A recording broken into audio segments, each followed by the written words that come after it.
Bueno, muy buenas tardes. Mi nombre es Karim Hauser. En nombre de Casa Árabe y de su director general, Eduardo López Busquets, les doy la más cordial bienvenida a esta conferencia Arabia Brasílica. Nos acompaña Alberto Sismondini, que es profesor del Departamento de Lenguas, Literaturas y Culturas en la Facultad de Letras de la Universidad de Coimbra, y también Rita Beret de Curtis, que es consejera cultural de la Embajada de Brasil en España. Esta sesión se va a dividir en dos momentos, uno en el que Alberto nos va a presentar su conferencia Arabia Brasílica, es el título que él ha elegido para estudiar a diversos escritores del panorama literario brasileño, cuyos orígenes se sitúan en Oriente Medio. Al terminar esta conferencia, pasaremos un pequeño extracto de la película A la izquierda del padre, o La Voura Arcaica, que dura 3 minutos y medio, ese pequeño extracto, para ilustrar esta hibridación que tiene lugar en Brasil. Y después proyectaremos Los Caminos del Mascate, que es un documental producido por Casa Árabe en el año 2010 sobre la inmigración árabe en Brasil. Es un audiovisual que rescata la importancia de los mascates, que son esos vendedores ambulantes de origen árabe a finales del siglo XIX y principio del siglo XX, y cómo, digamos, fueron pioneros en la integración de los árabes en las Américas. Mascates que, por cierto, existen también en el resto del continente americano, que se les conoce en otros lugares como buhoneros o mercachifles, y que efectivamente llegaron a rincones, digamos, muy distantes, muchas veces lugares recónditos de estas Américas, como parte digamos, de su descubrimiento y de su afán en pues, progresar, ¿no?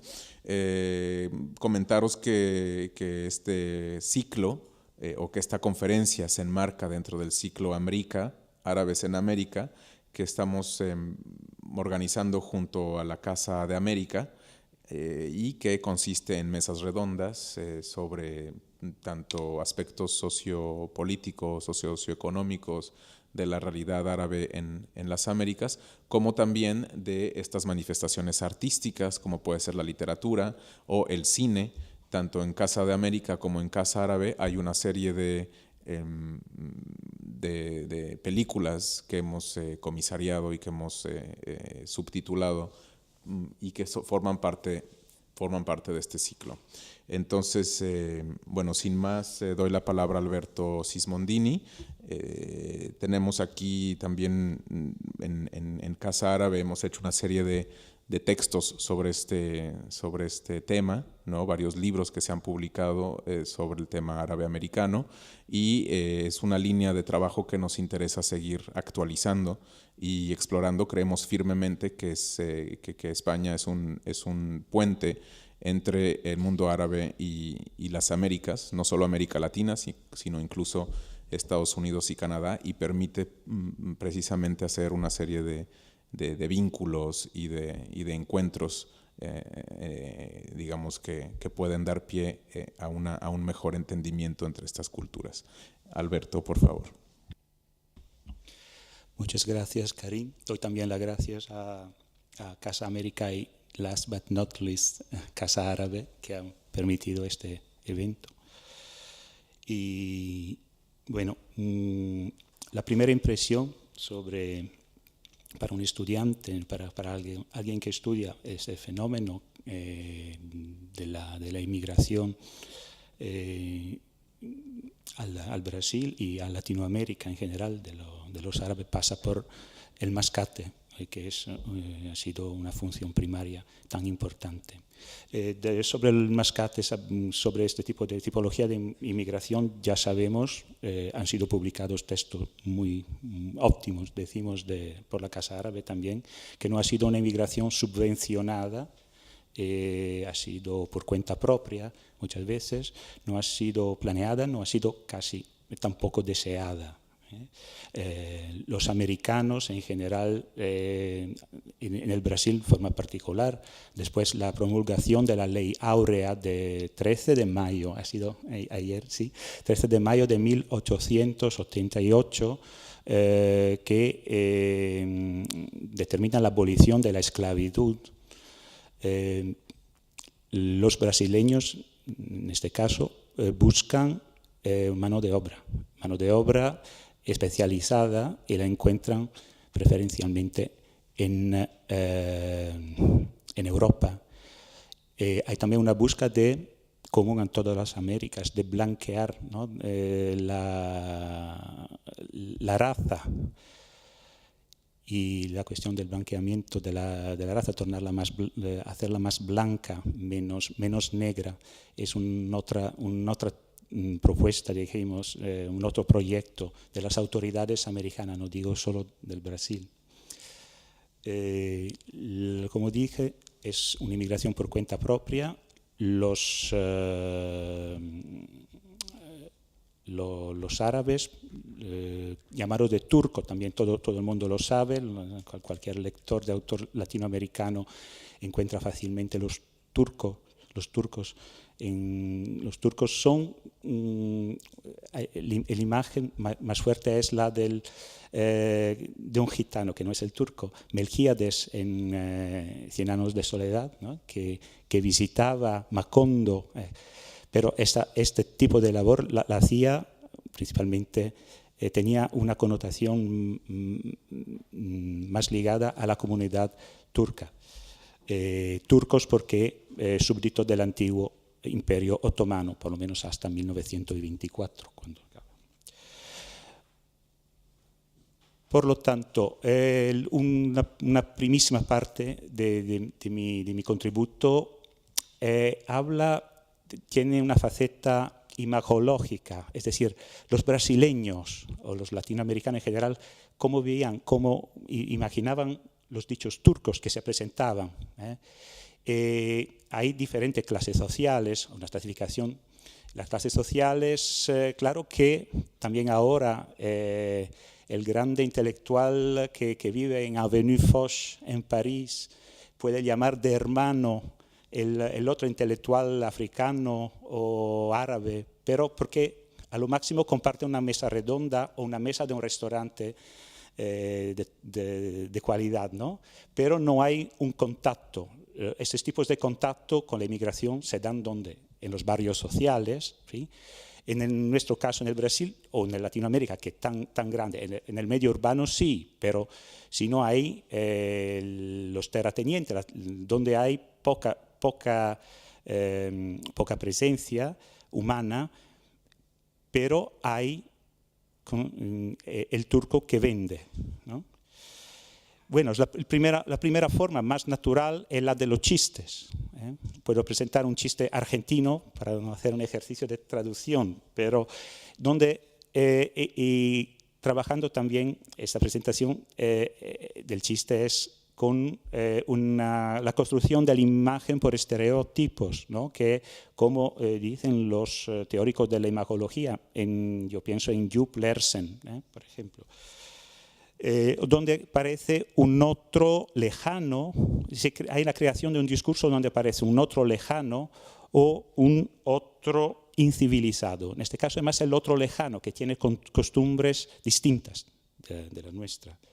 Bueno, por ejemplo, un ejemplo de chiste. Un turco le dice al otro: compadre, nos acaban de robar el negocio.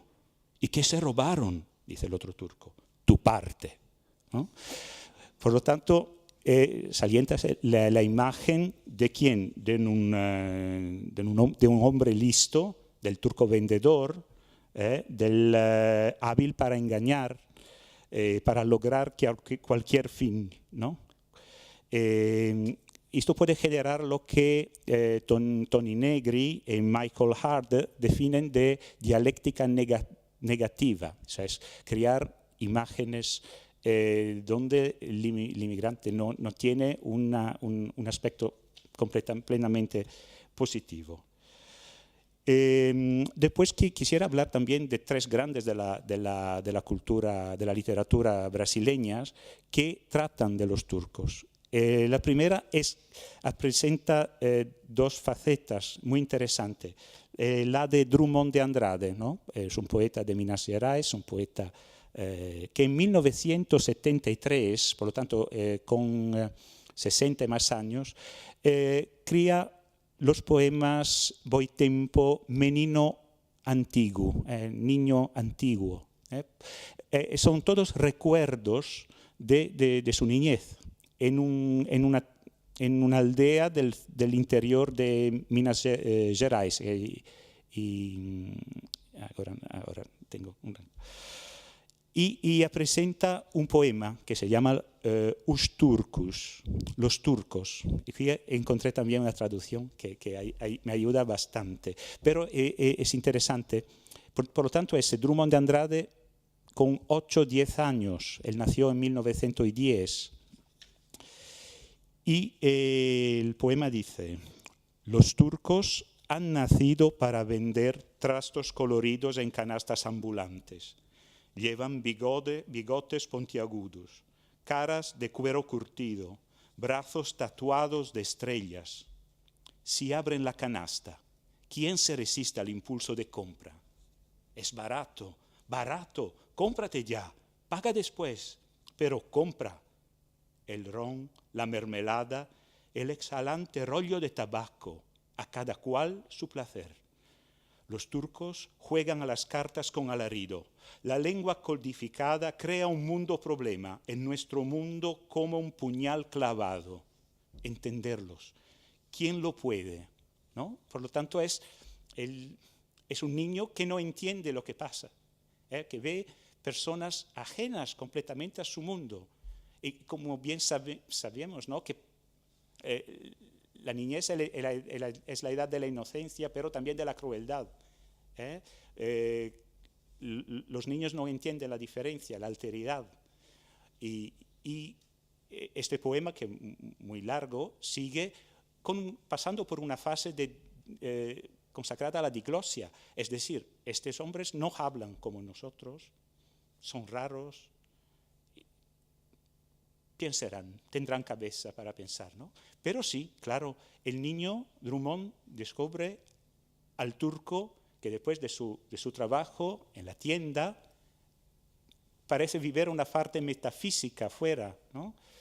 Fuera de la ciudad, en un lugar tranquilo fuera de la ciudad.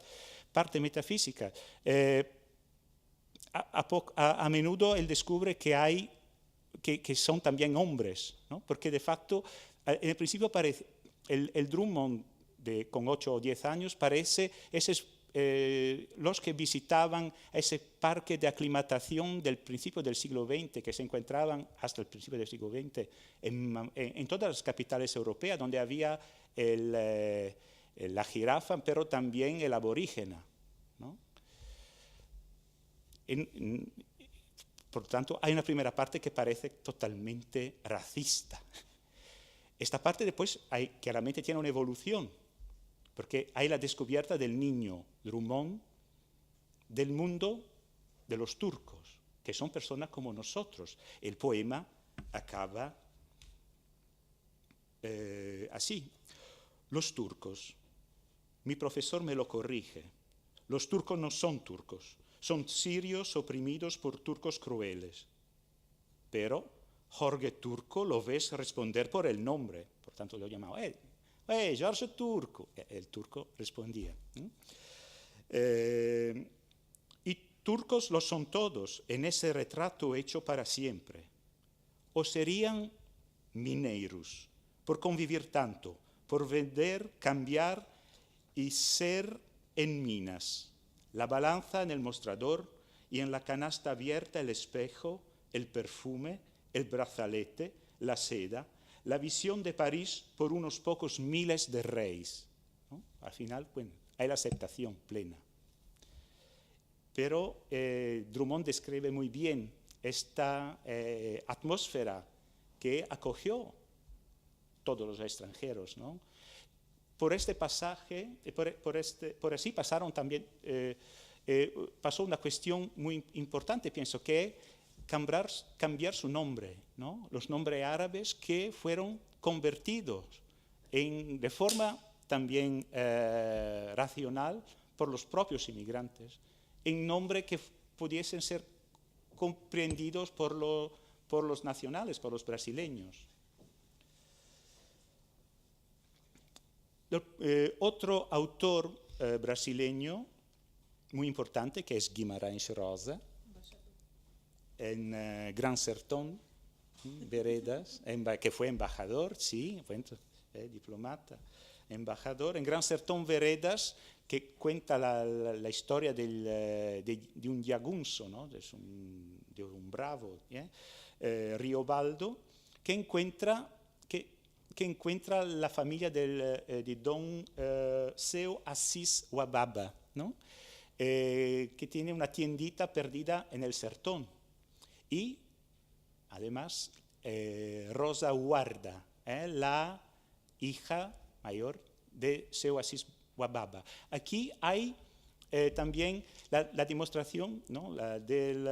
de lo que une las personas, lo que Julia Kristeva, que está citada también en la presentación, hablaba de la fête de la bouche, pasando por la culinaria. Muchas veces hay uniones, mismo en las regiones de contacto más críticas. Yo hablé de barrios sociales, ¿no? Pero descubrir una comida buena de otra cultura puede ser una manera de abrir puertas. Y Rosa Guarda, tanto Rosa, saben que Guarda en árabe quiere decir rosa también, por tanto es una forma de mestizaje interesante, operada por Guimarães Rosa, son las personas que despiertan la xenofilia, ¿no? Que es el opuesto del antónimo de xenofobia, en un hombre del profundo Brasil, el Brasil más profundo que Riobaldo. Otro operador cultural muy importante es Jorge Amado, ¿no? Que de facto, ya dispensa de muchas descripciones. Jorge Amado es el autor más traducido brasileño, yo opino.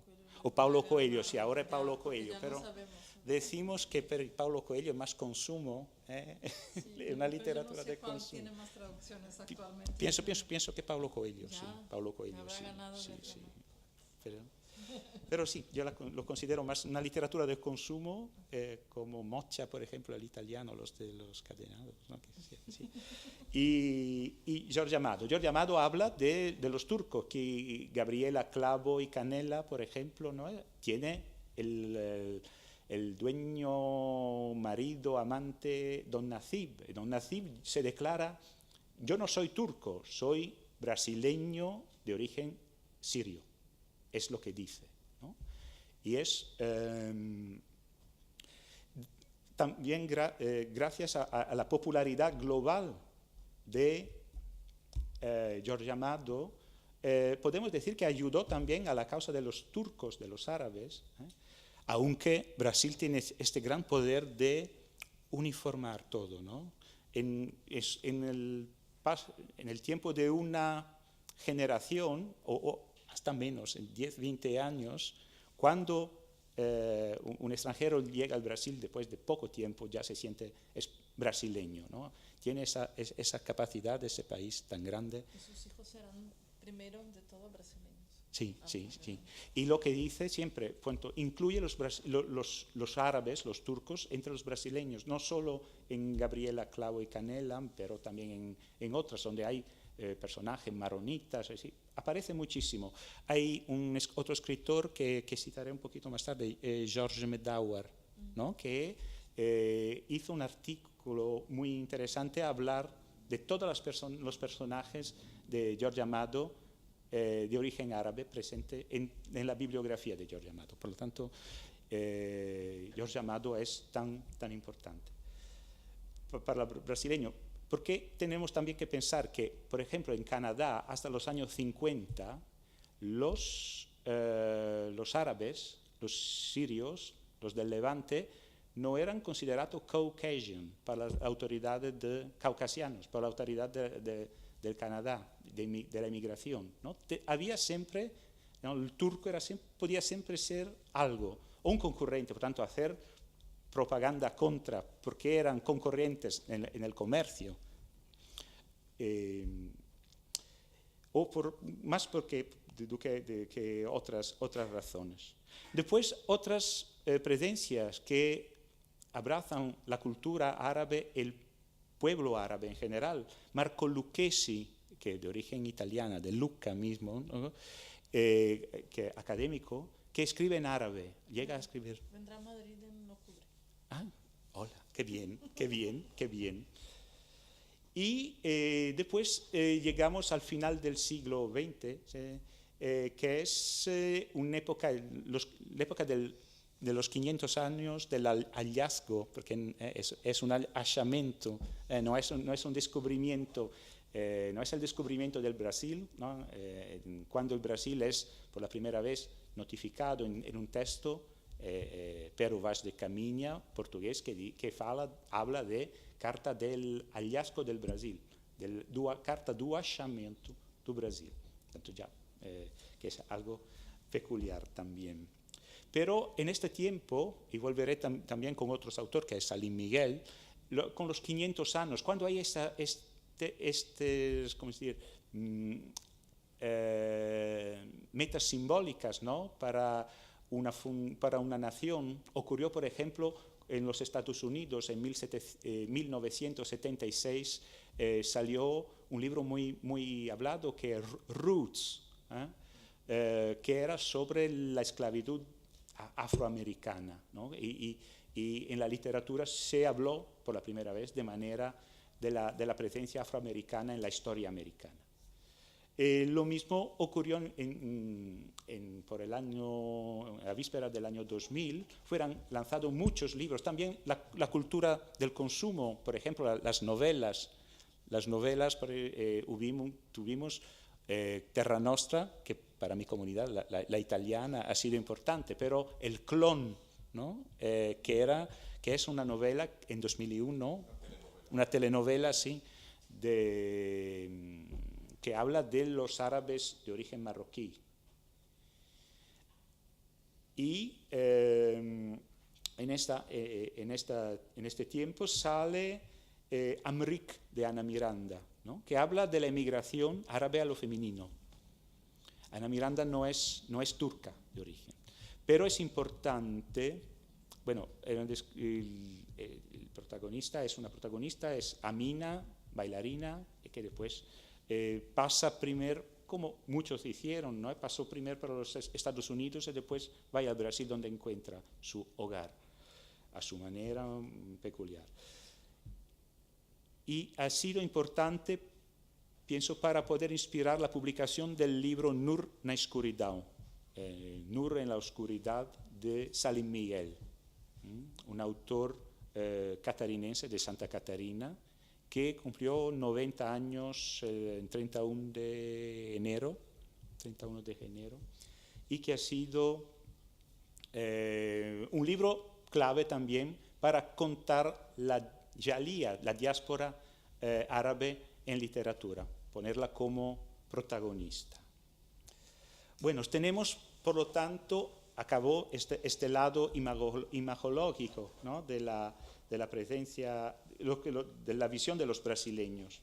Sobre esta emigración podemos decir que ha sido una emigración letrada, porque siempre los árabes llevaron a América sus tradiciones en el dominio de la oralidad, que se ha convertido después en la escrita, pero el hábito la costumbre de hacer poemas, de construir poemas, ¿no? Los zayales, los gazeles, de piropo, por tanto, ligado a hablar de una persona, del amor, y después también historias orales ligadas a un pasado mitológico. Y existe claramente una mitología también oral ligada a esta inmigración. Es decir, por ejemplo, el pasado más pasado, es decir, antes de lo... Parece que, probablemente, que no es nada de cartesiano, probablemente los fenicios han llegado antes de Colombo en toda América. Y hay probablemente las inscripciones de la Pedra de Gávea, que es en Río de Janeiro, y de otros sitios del norte y del sur del país, pueden ser inscripciones fenicias. Por tanto, ahí está probablemente, nada, como dije, nada de cartesiano, nada de probado, pero crea una leyenda, una mitopoiesis de la inmigración que continúa, que sigue, por ejemplo, con la historia del Brasil. Los padres sirios que probablemente acompañaban, los bandeirantes que acompañaban los primeros brasileños que colonizaran el país. Una tercera imagen es el propio Mascate, es decir, él también lo refiere en el vídeo, que los exploradores que en la época moderna iban hasta Amazonas, hasta el fondo de Amazonas, a delimitar las fronteras entre Brasil y los otros países, Bolivia, Ecuador, hay, digamos, esta información que cuando había una sombra, pasar por la floresta, pudiera ser un indio o un mascate, ¿no? Por lo tanto, esta fuerza, ¿no?, que los mascates llegaran probablemente hasta donde los exploradores no llegaron, ¿no? Por tanto, es una forma casi de mitología, pero claro, nunca plenamente comprobada.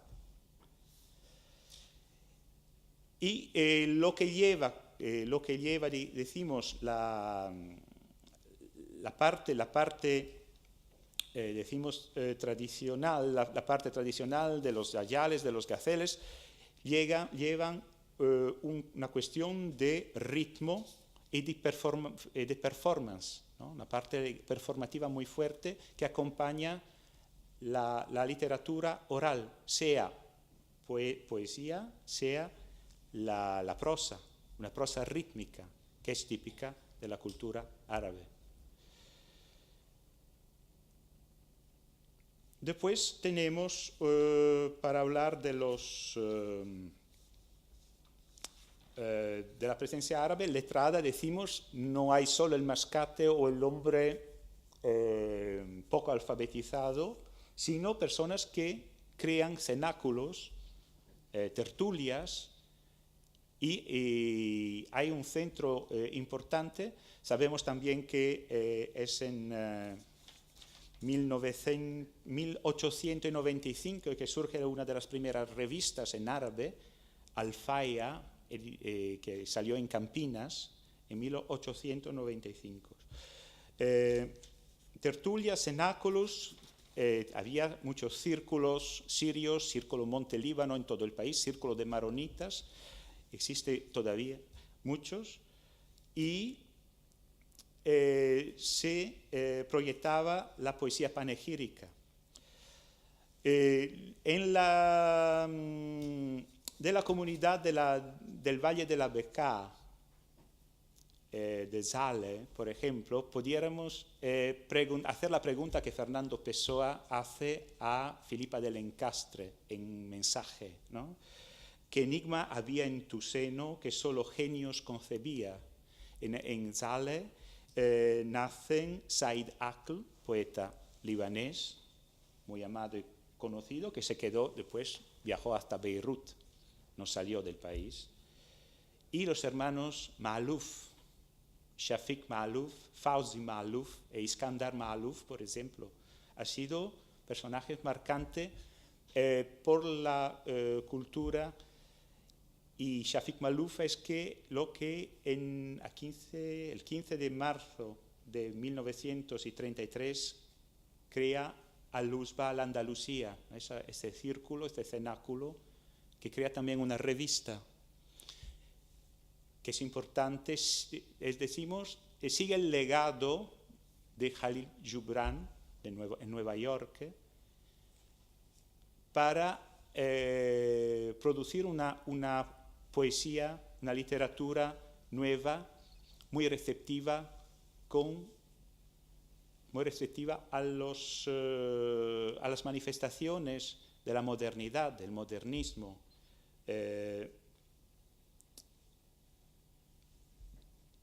Eliot, George Bernard Shaw, Jean Anouilh son entre los ejemplos apuntados por Shafik Maalouf, que escribe una epopeya importante que es Abkar, que es ligado a la mitología árabe dentro de un contexto brasileño, donde también la nostalgia para su país lejano aparece. Y antes Fawzi Maalouf escribió Sobre el tapiz del viento, otra obra importante que ha sido publicada en el Brasil.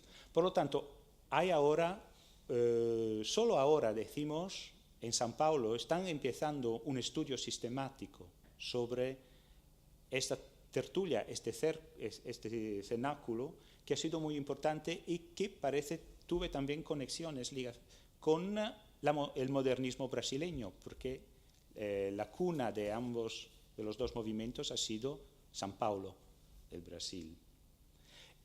Al-Luz al-Andalucía reunía también Ilyas Farhat, Rashid al-Khoury, Shukral al-Jur, Musa Khuraim.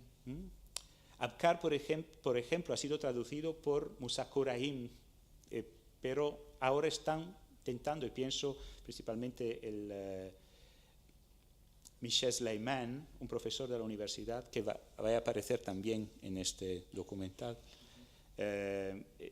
están tocando la traducción muy compleja, o como dicen, de Abkar. Bueno, por lo tanto tenemos una comunidad que escribe en árabe, pero no, decimos, alcanza hasta una popularidad a nivel global con los árabes, pero no hay diálogo aparente con los brasileños, ¿no? Ainda es una cuestión de comunidades, la parte más íntima de la expresión poética no entra en contacto, no hay un contacto directo aparente con los brasileños, por ejemplo, Mario de Andrade, Oswald de Andrade y los otros capataces, digamos, del modernismo paulistano, como dicen en São Paulo. Esta es también la primera generación, la de los que emigraron, que viajaron, que hicieron este rito del viaje. Hay después los de la segunda, tercera generación que perdieron el conocimiento del idioma, ¿no? Que es muy típico, en el Brasil sí, ha sido muy típico. Y puedo citar, por lo tanto, estos autores muchas veces son académicos, como otros académicos que han sido muy importantes por la cultura del Brasil. Manuel Said Ali, filólogo, profesor de Manuel Bandeira, o Antonio Juaiz, lexicógrafo, los diccionarios más importantes del Brasil, el dicho Juaiz. Por lo tanto, También embajador. Él también es embajador, sí, bueno. Y entre los escritores tenemos, he citado Jorge Medawar, que yo les llamo los comedores de Magdalena, ¿no? Sigue un poquito el momento de Marcel Proust, comiendo la Magdalena surge toda su gran producción. Es decir, son momentos en que son obras no globales. Su obra no es una consagración a sus orígenes, pero hay un momento en que la Magdalena, ¿sí? Un recuerdo del pasado, así, ligado muchas veces a los alimentos. George Medauer, por ejemplo, tiene un soneto, se lo encuentro, sí, que dice, lo leo en portugués, lo siento, si no puede ser. Sabei que fiz de antigos cedros barcos que a infância pôs à flor das ondas. Meu pai, que é Medauer, teceu-me as velas, e a filha dos Zaidans, que é minha mãe, pôs amoras de mel no tombadilho. Nesses barcos navega um marinheiro, fenício do zodíaco e dos trópicos, vermelhos de lamentos e canção. Hoje tenho lagunas onde há portos, tranquilamente, sob a lua branca, o coração de tâmara madura. Se vos trago damasca e bacaua, é porque recebi dos velhos árabes um lastro de doçura nesses barcos. Por lo tanto, è auténticamente una Magdalena árabe, no es una Magdalena, un bacaua, pero muchas veces los de la segunda, tercera generación se olvidaron, el árabe es el olvido. Milton Hatun, en su relato de un cierto oriente, formula una hipótesis de niño, ¿no? Que el portugués era la lengua de los niños que después iría evoluyendo para el árabe. Los adultos hablaban árabe y los niños hablaban portugués, pero creciendo naturalmente, sin intervención, sin aprendizaje, pasaban para el árabe. Esa es una imagen presentada por Milton Hatun en Relato de un cierto oriente. Otro académico, Carlos Nejar, también él fue embajador. Nejar, embaixador. No, no es. Yo te voy diciendo. Que en 1983 produce un libro de gazales, introducido por Antonio Juárez. Bueno. Y después hay Valli Salomão. Valli Salomão es muy amigo de Caetano Veloso, por lo tanto de esta parte un poquito de la marginalia del nordeste que se instala después en Río de Janeiro, y que en Tarefa de embarque, siempre al eliminar del siglo, escribe, disfruta un epitafio de Meleagro de Gádara en Tarifa de embarque y dice: Sirio soy, que te asombra, extranjero, si el mundo es la patria en que todos vivimos paridos por el caos. Y después continúa, aquí también hay una parte de Magdalena, por tanto recuerdo de la tienda de la tienda Samira, de la abuela, recuerdos de la isla fenicia de Arwat, y aquí también de las comidas de la revista Oriente, ¿no? Entonces, otro aspecto es el viaje de vuelta, por lo tanto el viaje que los hijos de los inmigrantes hacen al Levante para descubrir la tierra del Líbano, la Siria, ¿no? Por lo tanto, aquí también este poema, Tarifa de embarque, habla de este contacto. Por tanto, un brasileño de origen siria que visita un país para él extranjero.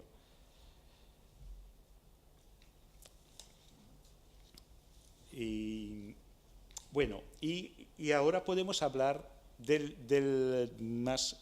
¿Cuánto? 5 minutinhos. Bueno, muy tanto rápido. Tenemos más autores consagrados que han ganado premios brasileños e internacionales, y pienso en Milton Hatun, bueno, que ganó muchas veces el premio Jabuti, que es el premio principal brasileño, y Radwan Nassar, con 2 trabajos. Produjo muy poco, pero trabajos seminales, que son Labor Arcaica y Un copo de cólera, que no ha sido traducido. Labor Arcaica tal vez en Argentina, no lo sé. No sé. Un vaso de rabia, un falso de cólera, sería el Debiera proceso. saberlo, pero No hace bien. Bueno, esos autores introducen, bueno, ya la cultura árabe, el mundo árabe, lo importante de esos autores, entran en la ficción sin ser apenas un recuerdo, como el soneto de Medawar o una epifanía de Wally Salomón. Aquí hace parte del tejido, relato de un cierto oriente principalmente, por tanto la visión de la Manaos del caucho y de una fuerte comunidad árabe del Levante y marroquí. La construcción del romance sigue el modelo de las Mil y una noche, por lo tanto un cuento moldura grande que abre para muchos cuentos,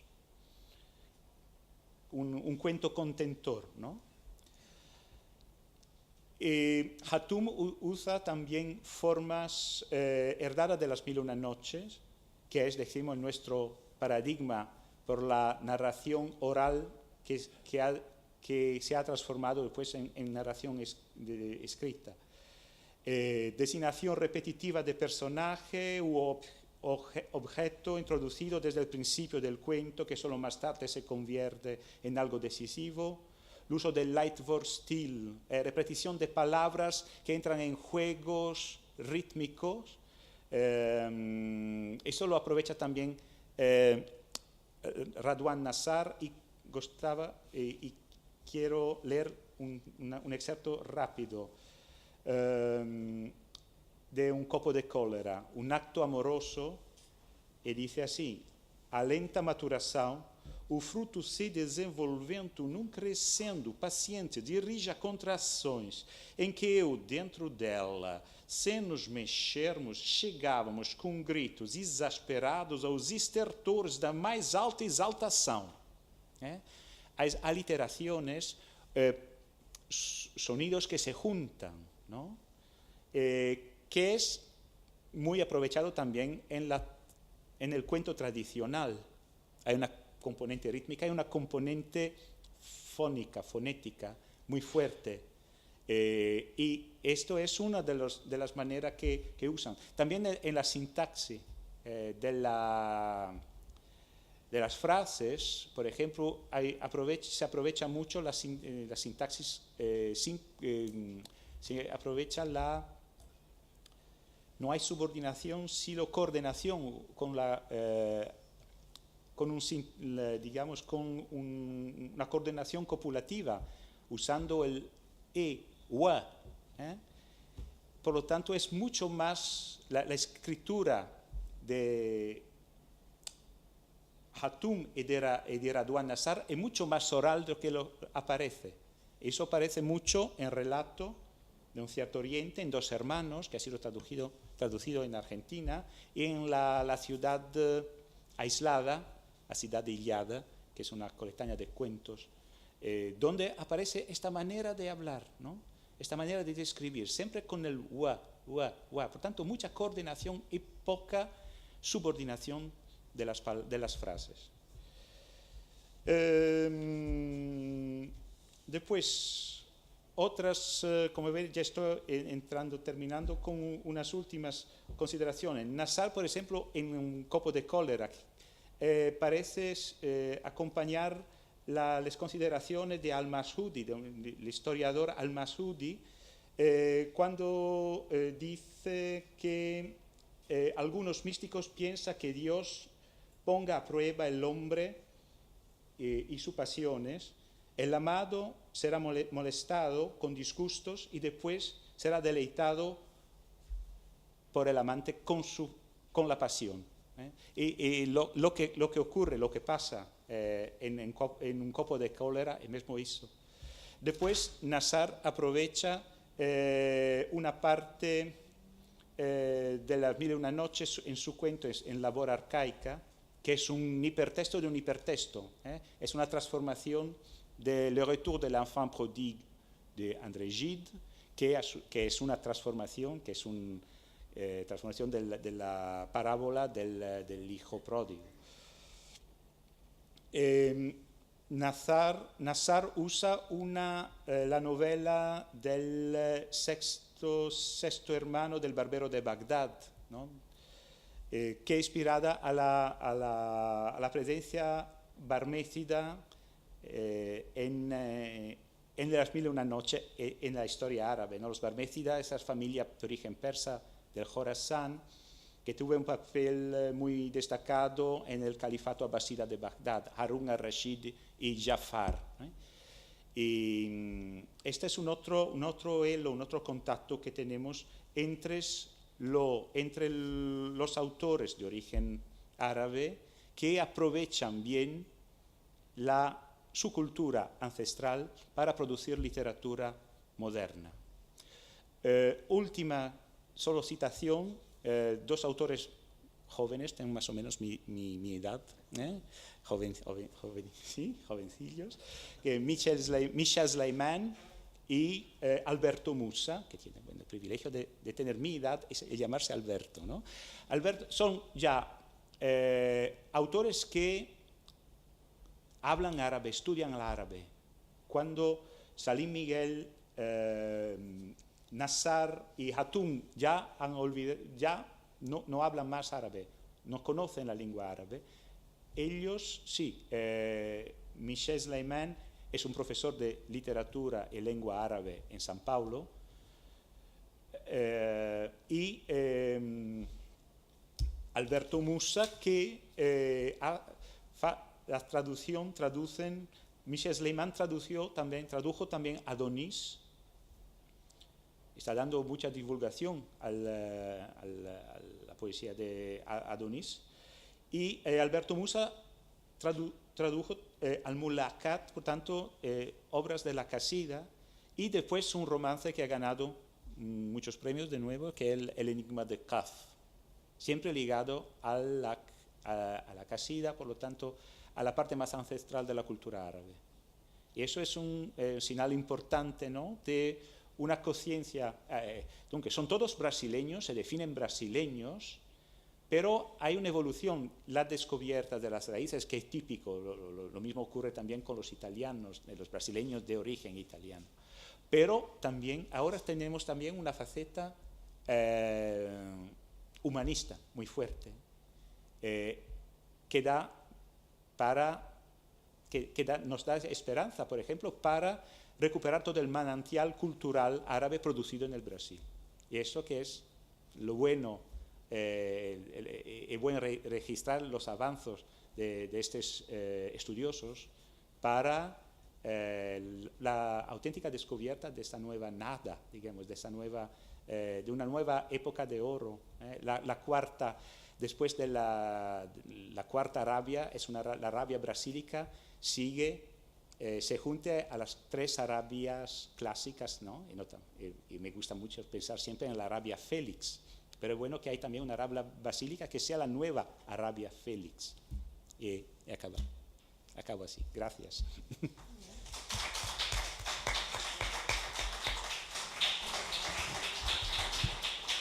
Muchas gracias, Alberto, por esta conferencia sumamente interesante que nos adentra en las distintas manifestaciones literarias de los herederos, ¿no?, de la cultura árabe en Brasil. Rita, no sé si tienes alguna reacción a la ponencia de Alberto. Gracias, Karin. Quisiera agradecer a Alberto por hacernos recordar a personajes tan importantes de la literatura brasileña, no porque sean embajadores, pero o sea, para mí como representante de Brasil en España siempre me gusta escuchar hablar de nombres tan grandes como son Guimarães Rosa y Raduan Nassar. Probablemente La Flora Arcaica sea uno de los 100 libros más importantes de Brasil, de la historia, sin hablar de Gran Sertão Veredas, en fin, que son libros que son realmente definidores de la formación de la literatura brasileña.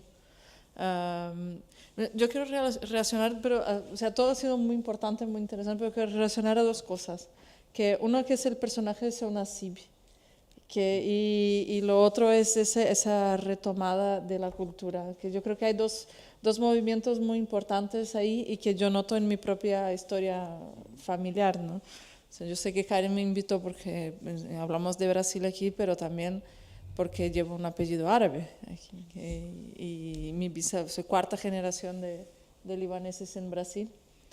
Y yo creo que el personaje de Seu Nassib, y ahora voy a hacer la conexión entre yo y esas cosas, es muy importante porque nos dice ese rasgo de la cultura brasileña del agregar al inmigrante inmediatamente. Yo creo que en el caso de los árabes, eso en Brasil, hubo un movimiento de encuentro, ¿no? Una de la cultura esa brasileña de absorber a inmigrantes de muchas partes a partir del siglo XIX e incorporarlos, y el hecho de que en una generación cualquier persona que nazca en Brasil es automáticamente brasileña, con el origen que tenga, y en fin, y eso es una cuestión de Brasil, pero también yo tengo entendido que los libaneses y los sirios que llegaron a Brasil al final del siglo XIX tenían esas ganas de integración la más rápida posible y de integrarse lo más profundamente que pudieran. Eso, o sea, y eso yo he visto en mi familia, o sea, mi bisabuelo y mi abuelo, o sea, en fin, y todos, o sea, se hicieron brasileños sin dejar de hacer su comida árabe, sin dejar de tener algunos hábitos familiares que eran muy típicos, y en fin. Pero ser brasileño, o sea, era una voluntad de esos migrantes, era integrarse. Y fue esa ola migratoria, yo ya dije eso en otra ocasión en Casa de América, fue una ola migratoria del no volver, y de muchas veces negar esa nacionalidad. Y yo conté un caso que cuando yo era niña y fuimos todos al club en Porto Alegre, un club que es la Sociedad Libanesa, del cual somos socios. Y había una visita del cónsul de Líbano en São Paulo, había ido de Porto Alegre, y como mi abuelo, o sea, era hijo de libaneses y había hecho el proyecto de las sedes del club y todo lo demás, y es socio del club, y el cónsul nos ofreció entonces regularizar, documentar la ciudadanía libanesa para toda nuestra familia, y hacer los pasaportes y los registros y todo lo que hiciera falta. Y la reacción de todos, de mi abuelo y de mi madre, de mis tías, fue no, eso no. O sea, eso eran principios de los años 90, o sea, un poco después de terminar la guerra civil. Y la reacción fue automática de no, muchas gracias. Y yo creo que hoy en día, o sea, mi generación, que ahora que ya es adulta, es la que hace ese rescate. A través de nuestros padres, mucho a través de la culinaria, mucho a través de esas palabras en árabe que restaron como una jerga familiar usada para que otras personas no entendieran qué era lo que nosotros queríamos decir, y de saber un poco más y de querer saber de esa historia, o sea, de dónde han venido, por qué han migrado, por qué esa historia fue así, por qué nosotros somos de esa manera. O sea, yo creo que no solo yo, pero otras personas también de mi generación que tienen el mismo origen se reconocen así en Brasil, y buscan un poco estar juntas y tener un poco esa idea de comunidad. Aunque claro, el club libanés en Porto Alegre nunca desapareció, siempre estuvo ahí. Pero yo creo que sí existe ese movimiento que es la integración rápida, automática, y el ser brasileño, y a la vez mantener algún vínculo afectivo, más que nada, con con Líbano. Bueno, o sea, yo encuentro que con los sirios será más o menos lo mismo. Muchas veces esos clubes son sirio-libaneses. Pero, en fin, casi todos los migrantes árabes a Brasil del fin del siglo XIX y principio del XX eran de Siria y de Líbano, entonces se organizaron en comunidades conjuntas, ¿no? En fin, yo creo que eso de todas maneras dice mucho sobre Brasil, más que nada. Dice sobre árabes, dice sobre migración, dice sobre el mundo, pero dice mucho sobre qué es Brasil y cómo se formó Brasil con esas olas migratorias del fin del siglo XIX que provenían desde muchos países. Y yo creo que Brasil hoy en día es un país que es un modelo de integración para el mundo, de adaptación, de convivencia y tal, claro, con nuestras particularidades, pero que al final consigue una convivencia bastante pacífica y entre todos. Es muy interesante lo que menciona Rita. Yo en algún momento dado que en mi vida anterior de periodista tuve que cubrir digamos, la posguerra en el Líbano. Era el año 2006, justo después de una ofensiva de Israel en el sur del Líbano. Y al recorrer el sur del Líbano era también el año del Mundial de fútbol. Veía un montón de banderas brasileñas en todo lo que era, digamos, la parte sur del país. Yo dije, bueno, esto es lógico en general en el mundo árabe. Si se apoya a algún país cerca de las finales, se tiende a favorecer. O sea, Brasil es un país muy querido por digamos, los fanáticos del fútbol. Pero ¿cuál fue mi sorpresa? Que realmente a preguntar y acercar por qué le iban a Brasil, fue porque eran brasileños. Pero eran parte de este flujo y reflujo, ¿no? Es ya más reciente, ¿no? Sí, claro, O sea, esto es en el siglo XXI ya, ¿no? Exacto. No, luego en los años 80, justamente, luego ya hay una segunda ola migratoria, que es una ola distinta, porque ya son migrantes que mantienen el vínculo y que regresan, y que luego se casan y luego quedan con familias en Brasil y en Líbano, en ambos lugares. Y quedan yendo y volviendo. Es distinto a lo que a mis antepasados. A tus antepasados, sí. Tengo aquí un texto de Milton Hatum que escribió y que se incluyó en nuestro volumen Contribuciones Árabes a las Identidades Iberoamericanas, y creo que es muy... voy a leer una parte, no todo obviamente, pero encaja muy bien con tanto la ponencia de Alberto como con esta participación de Rita. Dice: los más viejos contaban historias de fuga, de desplazamiento, de grandes viajes, de actividades comerciales en los ríos de la Amazonía. Eran crónicas de aventuras y riesgo en las que el deseo de establecerse y prosperar en la nueva patria era casi un imperativo. La lengua árabe era hablada por mi padre y abuelos maternos, y mi madre, siendo brasileña, nunca pronunció una sola palabra en el idioma de sus padres. Por eso, el árabe fue para mí una especie de melodía con sonidos familiares, pero distante.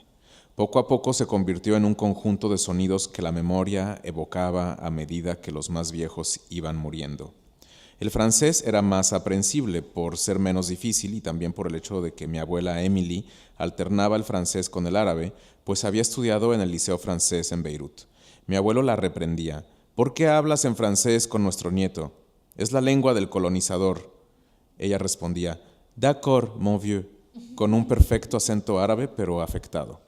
Pienso que esa confluencia de culturas y orígenes fue crucial en mi infancia y juventud. De un modo general, los inmigrantes trabajan para conquistar un lugar en la patria elegida.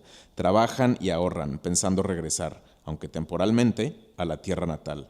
Viven en una frontera cultural entre dos lenguas, dos culturas. Una frase larga es hablada en árabe, otra frase más breve en un portugués precario, dudoso, impreciso. Sin embargo, una inmensa mayoría acaba echando raíces en otro país y sus hijos ya no mantienen vínculos fuertes con la tierra de los padres. Por eso, una inmigración implica la pérdida de parte del origen y la asimilación de una nueva cultura. Eso recuerda la afirmación de Octavio Paz sobre la condición del latinoamericano. Somos y no somos europeos, pues hablamos una lengua europea con una diferencia básica. Se trata de una lengua trasplantada. Entonces, ¿qué somos?, pregunta Paz. Es difícil definir lo que somos, pero nuestras obras hablan por nosotros, o sea, una literatura escrita en un idioma trasplantado. Cierta vez, cuando iba a dictar una conferencia sobre mi primera novela en la Biblioteca del Congreso en Washington, vi un cartel en el que se leía «El escritor líbano-brasileño». Le dije al moderador de la mesa, «¿Eso no tiene ningún sentido en Brasil?» «¿Por qué?», preguntó él. «Porque no nos consideramos afro-brasileños, ítalo-brasileños o nipo-brasileños. No hacemos esa separación, no clasificamos, no rotulamos, no enfatizamos el origen o la etnia de un grupo social con el fin de diferenciarlo. La dilución de los orígenes está en la base de la formación de la sociedad brasileña. Dilución significa mezcla, rechazo de una identidad rígida e inmutable, asimilación de culturas diversas, no jerarquizadas». Creo que eso más o menos resume un poco también la identidad del propio Hatum. Y bueno, sí, voy a también leer este otro párrafo que creo que es muy bonito porque enlaza con su generación, la generación de su padre. Y dice: a principios de los 90, mi primera novela, Relato de un cierto Oriente, fue traducida a varios idiomas y publicada en 7 países, incluyendo Francia. Fue esa traducción francesa la que motivó la publicación de artículos sobre mi novela en la prensa libanesa. Esos periódicos atravesaron el océano y llegaron a las manos de mi padre, en Manaus, más de medio siglo después de su partida definitiva del Líbano para Brasil. Uno de los recuerdos más punzantes que tengo de mi padre es verlo sentado en el balcón de su casa, leyendo uno de esos artículos publicado en el diario Al-Nahar de Beirut. Recuerdo que él convocó a toda la familia para abrirlo, como si fuese una ceremonia solemne. Fue la primera vez que lo vi llorar, sin alarde, un llanto silencioso de un dolor inaudito. En aquel momento, al mirar a ese hombre viejo que un día sería enterrado en un lugar muy distante de su patria, pensé en el dolor de los inmigrantes, de los exilados y de los expatriados que difícilmente retornan a su tierra natal para volver a ver a parientes y amigos, o simplemente para contemplar el paisaje de la infancia, cuando todos los demás ya estén muertos.